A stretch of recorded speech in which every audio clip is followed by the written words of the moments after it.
ఒక మంచి తండ్రిగా నువ్వు బ్రతికితేనే నీ పిల్లల్ని దండించగలుగుతావు. దారి తప్పినప్పుడు పిల్లల్ని హెచ్చరించగలుగుతావు. ఓ మంచి తల్లిగా నువ్వు బ్రతికితేనే నీ పిల్లలు ఎక్కడైనా అక్రమస్తులుగా బ్రతుకుతూ ఉంటే వాళ్ళను సరిదిద్దగలుగుతావు.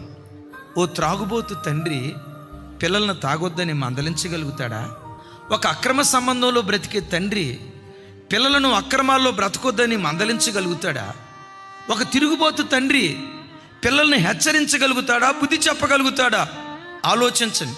ఒక తండ్రిగా నువ్వు దారి తప్పితే, దారి తప్పిన నీ నడత నీ పిల్లలు తప్పు చేసినప్పుడు దిద్దుబాటు చేయలేకుండా నీ తప్పే నీ నోటికి తాళం వేస్తుంది. జాగ్రత్త. ఓ తండ్రిగా నీ మీద ఏ స్పిరిట్ పనిచేస్తుందో సేమ్ అదే స్పిరిట్ నీ పిల్లల మీద పనిచేయటం ప్రారంభిస్తుంది. ఒక తల్లిగా నీ మీద ఏ ఆత్మ పరిపాలన చేస్తుందో అదే ఆత్మ నీ పిల్లలను పరిపాలన చేయటం ప్రారంభిస్తుంది.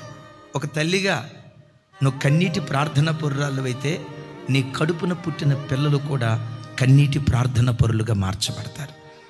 రోధించే తల్లిగా నువ్వు బ్రతికితే, అంగలార్చే తల్లిగా నువ్వు బ్రతికితే, ప్రసవేదన పడే తల్లిగా బ్రతికితే, దేవుడు దేవుడు దేవుడని దేవుడనే ప్రపంచంలో బ్రతికే తల్లిగా నువ్వు బ్రతికితే నీ కడుపున పుట్టిన పిల్లలు కూడా ఏ రోజుకైనా నీ వంటి వారుగా వాళ్ళు మార్చబడతారు.